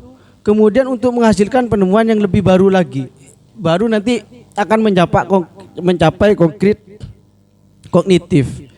Nah, ketika cuma terjadi pola salah dalam berpola pendidikan, anomali cuma ada sudah 2 tahun sudah dicekoki, Nah, maka solusi tepatnya, maka dalam pendidikan selanjutnya harus mengikuti pola yang biasa berikan, sehingga ketika anak itu dari TK sudah diajari 1+1 hafalan kalian, itu akan mengikuti terus, tidak akan pernah berkembang. Dia tidak akan pernah berani 1+1 untuk mengatakan 11. Tidak akan pernah berani untuk menambah angka sehingga hanya ada 10. Tidak pernah berani untuk menambahkan angka di luar itu, sebagaimana dulu penemu nol algoritma berani menemukan nol. Lah, yang diinginkan sebenarnya seperti itu. Kenapa? Soal tadi hari ini adalah anak didik sudah menggunakan Android, Instagram, ya. Justru kata saya itu, coba kita pernah adu kecenderungan anak, kita eksperimen, dia lebih suka nonton kartun atau mendengarkan cerita kita. Pasti lebih suka nonton kartun. Kenapa? Karena terkadang kita tidak tahu, gak sadar bahwa cerita kita itu adalah untuk mentransfer pengetahuan kita terhadap anak kecil itu, sehingga terkesan pemaksaan kognitif namanya. Tapi kalau kartun, dia bisa berimajinasi. Kadang saya kalau nonton adik saya lihat itu ketawa-ketawa sendiri, kemudian dia bayangkan dia gak pernah melihat kuda, tapi ketika ketika naik mobil, karena dalam keadaan kondisi yang jalannya rusak, dia bisa mengatakan, loh ini kok kayak kuda mobil ini, karena imajinasinya, karena dengan kartun itu. Sehingga tidak semua yang untuk jalan lompat-lompat kayak gitu tidak semuanya harus kuda. Mobil pun bisa ketika jalannya rusak. Dia sudah menemukan problem-problem baru di situ. Tidak harus kata, tidak harus kodok yang lompat-lompat terus kayak gitu. Ternyata dia naik sepeda dalam keadaan bergelombang, jalannya pun bisa lompat-lompat juga. Itu yang sebenarnya menjadi puncak pencapaian dari kognitif tertinggi. Manusia itu mampu keluar dari pemikiran-pemikiran sebelumnya untuk menghasilkan yang lebih baru lagi. Nah, kalau terjadi anomali salah didik, itu memang sudah problem. Tawaran? Berarti selanjutnya memang sudah gagal lah. Sudah gagal sampai mati. Lah bukan pernah gagal, harus mengikuti sampai di mana dia. Perbarui sampai di mana? Cuman sampai TK, gagal TK-nya, ya SD-nya harus ditangani secara biasa. Makanya kalau di Indonesia kan ada SLB, sekolah luar biasa. Sebenarnya sekolah luar biasa itu tidak dikenal dengan istilah anak cacat terus. Anak yang berbeda perkembangan kognitif ataupun psikomotoriknya bisa masuk pada SLB, namanya sekolah khusus untuk penanganan seperti itu. Biasanya di SLB itu akan diberi suatu penyelesaian, solusi untuk hal itu. Lebih-lebih dalam salah pola asuh. Nah, yang punya Mbak Risti tadi, katanya apa, Mbak?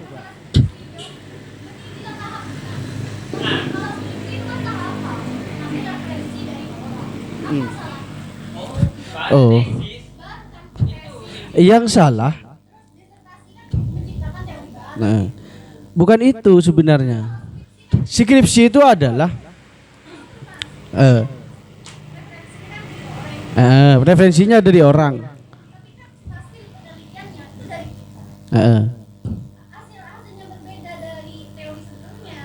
Makanya kan saya katakan tadi, aslinya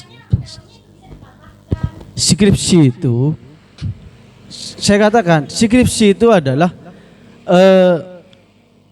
tahapannya itu hanya mengenalkan pada anak, pada mahasiswa untuk melakukan penelitian. Kalau sudah tesis itu namanya belajar meneliti. Kalau sudah disertasi itu adalah peneliti ahli. Nah, makanya menjadi teori baru. Semuanya sebenarnya dari skripsi yang namanya penelitian itu diharapkan untuk menemukan teori baru. Akan tetapi teorinya itu masih sifatnya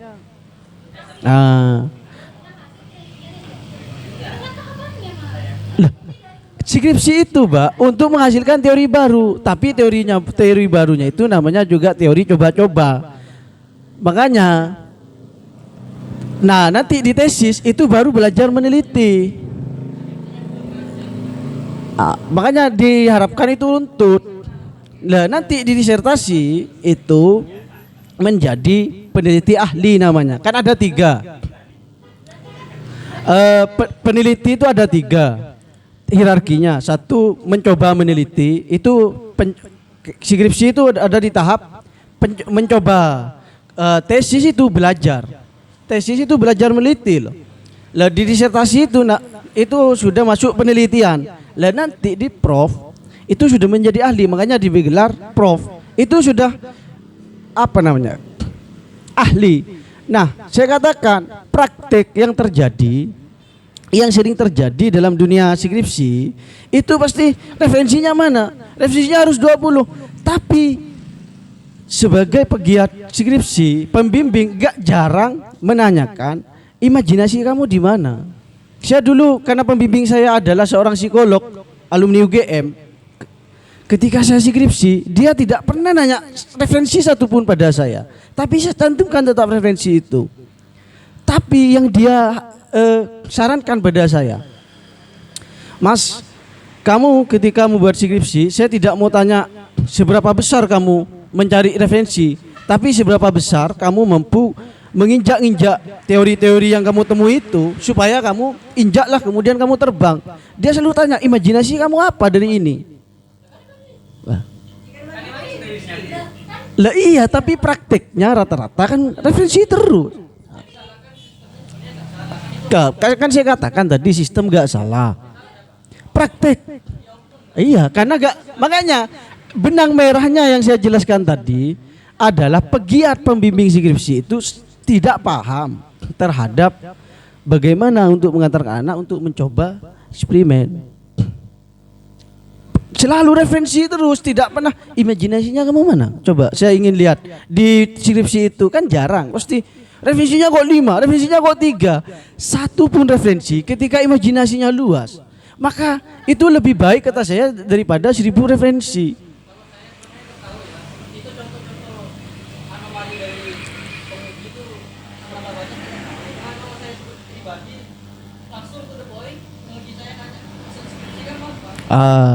Itu hasil skripsi. Makanya kata saya ada beberapa pegiat pembimbing skripsi itu yang tidak memahami kayak gitu. Kalau skripsinya gak salah, kan saya katakan diintegrasikan dengan pendidikan kita. Sebenarnya skripsi itu secara hakikatnya adalah untuk mengantarkan mahasiswa itu untuk mencoba bereksperimen dan menghasilkan sesuatu yang baru. Tapi praktiknya, kan saya katakan tadi benang merahnya di praktiknya. Praktiknya adalah perobohan, peruntuhan pola pikir kognitif. Sehingga imajinasi yang sebenarnya diharapkan itu roboh hanya gara-gara instruksi dari pegiat. Karena gak ada kata mayoritas.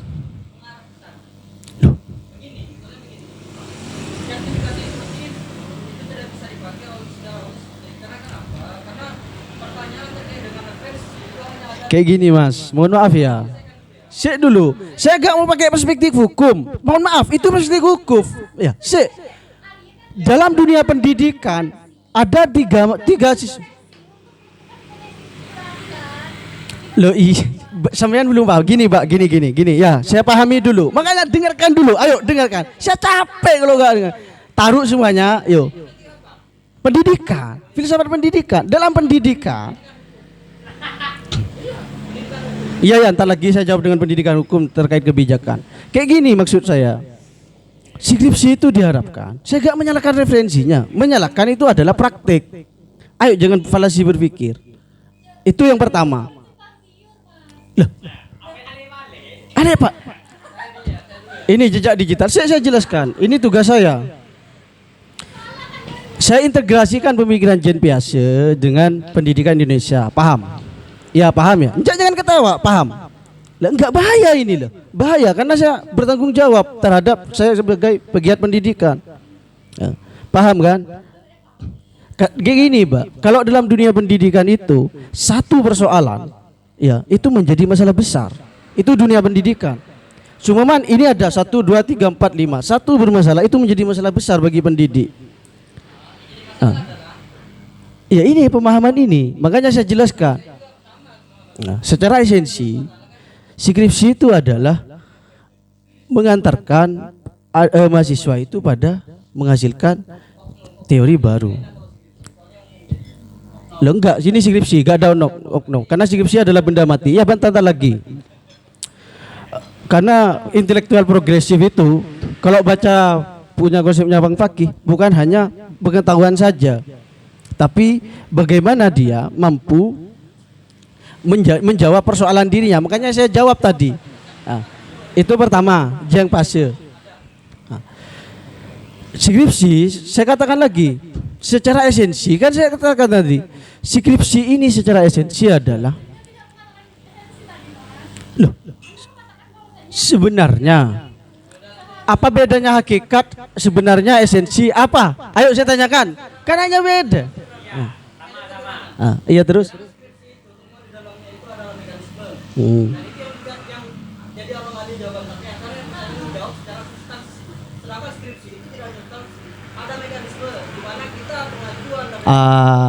Ada kesalahan mendengar. Yang saya kritik adalah praktik.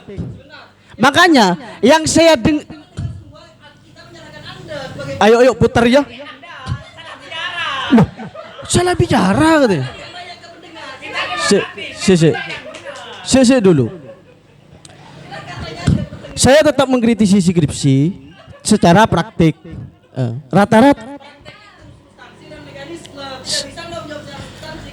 Entar lagi saya berikan mic. Skripsi secara esensi memang mengantarkan mahasiswa itu untuk mencoba, tapi pegiat, saya katakan tadi pegiat, kan itu benar-benar jelas. Dengar kamu tadi pegiat, insya Allah tak kopok kan. Pegiat skripsi, pembimbing skripsi itu yang ditanya selalu referensi, menghilangkan imajinasi. Nah, jadi menghilangkan imajinasi. Contoh. Referensinya kamu berapa? Iya silakan. Tak lagi, gak usah kasih tahu, tanamkan aja. Ini bukan, ini untuk menghasilkan pemikiran Jadi kata Jean Piaget, puncak tertinggi kognitif itu adalah menemukan sesuatu yang baru. Jadi tidak hanya ikut penemu saja.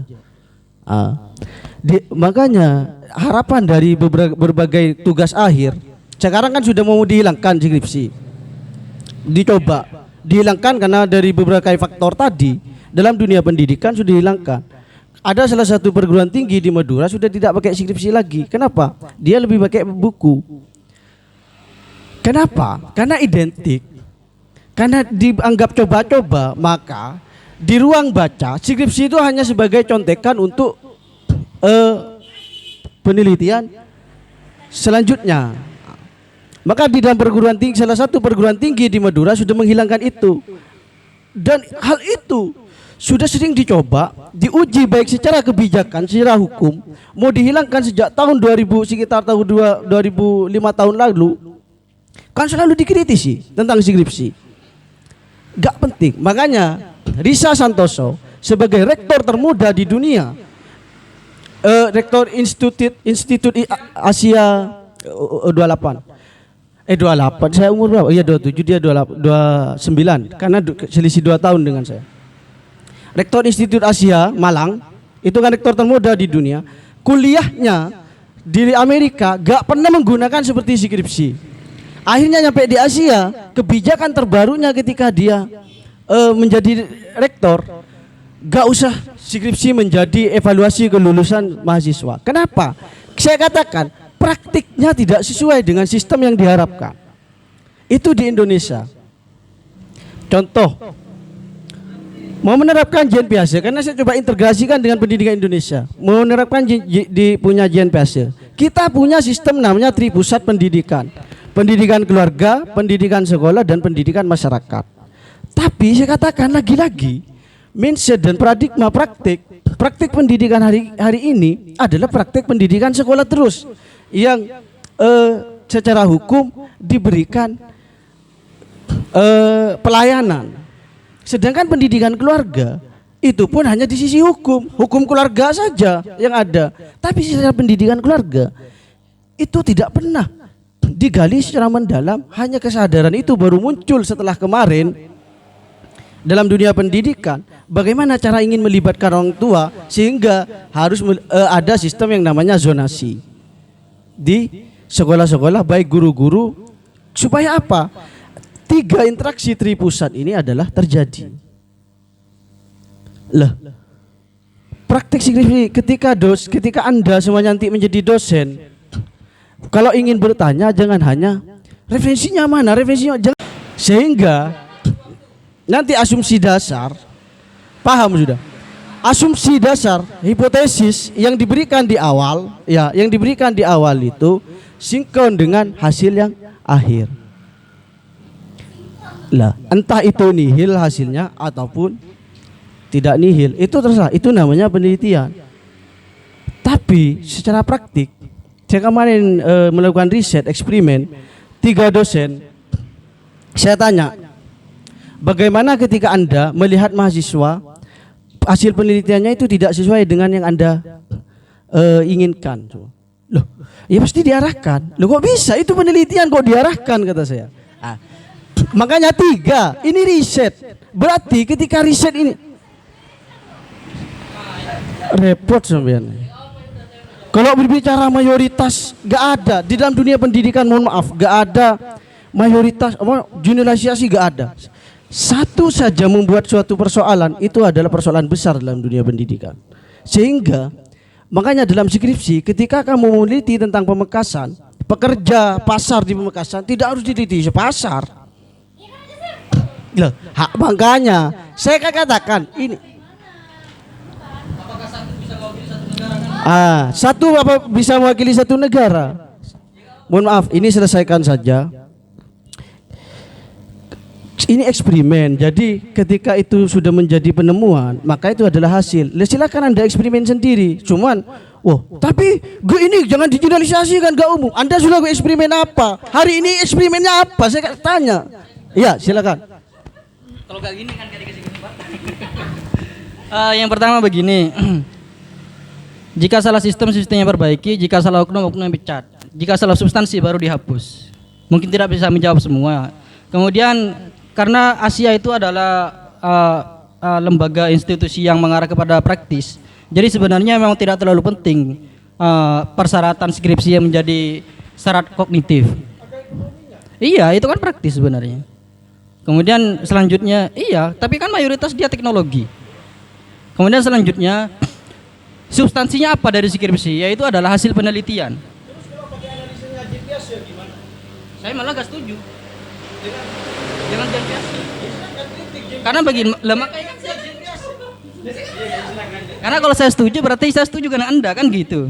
Makanya jangan, tidak usah dipancing seperti itu. Kemudian begini. Lagi kan barusan kan tanya eksperimen. Kemudian semen tadi sudah bereksperimen, hasil eksperimennya kan dari IAIN sini. Sudah saya kasih eksperimen juga karena eksperimennya sederhana. Makanya saya akan menjual eksperimen yang sederhana juga. Karena substansi dari skripsi itu kan adalah hasil penelitian.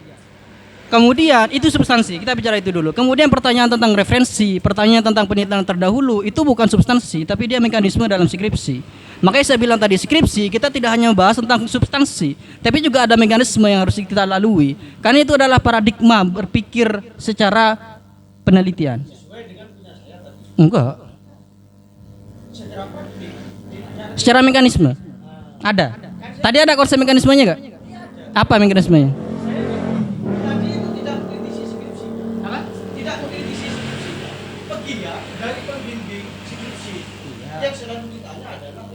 Ya makanya kan itu akan hasil eksperimen sini. Saya akan ajukan hasil eksperimen saya kan tadi gak masuk gara-gara Anda akan mengajukan terus.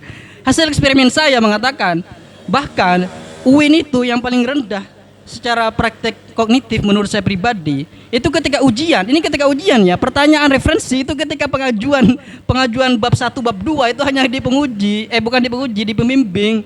Jika kita bicara substansi maka bicara ketika ujian, kan begitu. Iya, di ujian itu tidak lagi dibahas bab 1, bab 3 itu tidak lagi dipertanyakan itu ketika ujian kita ya, saya sama teman-teman yang lain. Karena kenapa? Enggak juga teman-teman, bahkan lebih. Apakah iya, bahkan lebih. Itu kan hak prerogatif dari universitas. Loh. Terserah, karena begini. Begini.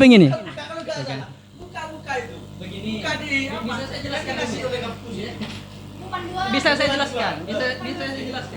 15 menit itu salah perspektif. 15 menit itu adalah hasil yang akan disampaikan, itu di luar pertanyaan. Ini yang harus kita pahami semua. Jadi pertanyaan itu di luar 15 menit ini kita pahami. Bahkan skripsi teman-teman ada yang sampai 1 jam karena penjelasannya 10 menit, pertanyaannya 50 menit. Ini yang gagal paham sama Mas Aang. Kan belum saya jelaskan. Ya kan saya anak UIN sudah 4 tahun kan gitu. Kan beliau kan masih 2 tahun kan gitu maksudnya. Belum selesai. Belum selesai. Iya udahlah.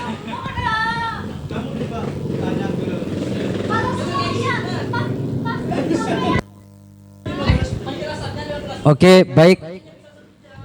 Oke. Pra.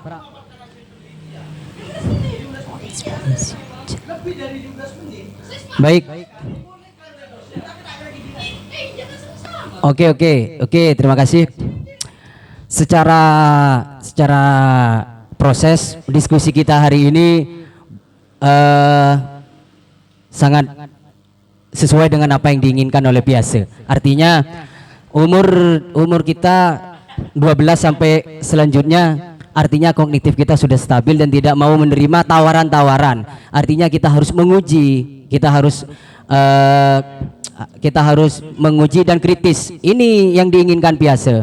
Artinya di sini di simposium sudah sesuai dengan apa yang diinginkan Piase. Kemudian melihat problem-problem tadi, baik dari segi skripsi dan segala macam yang telah dipaparkan oleh teman-teman. Apa sih katanya Piase, tanggapannya Piase melihat anomali-anomali seperti ini? Jadi katanya Piase, meskipun Piase sudah tidak ada, tapi tulisannya tetap ada sesuai dengan katanya itu tuh, aku rela di penjara asalkan bersama buku, karena dengan buku aku bebas katanya. Jadi Piase meskipun tidak ada, ya katanya Muhammad Hatta, pemikirannya masih ada. Jadi apa katanya Piase? Katanya Piase itu melihat anomali yang terjadi sesuai dengan pertanyaannya Mas Firman tadi. What we see change what we know. What we know change what we see. Artinya apa yang kita lihat mengubah pengetahuan kita, dan pengetahuan kita mengubah cara kita melihat. Jadi teruslah melihat, teruslah merenung, teruslah memperbaiki, teruslah kritis, teruslah bereksperimen. Inilah yang diinginkan Piase. Makanya kuncinya seperti apa? Katanya Piase itu kuncinya,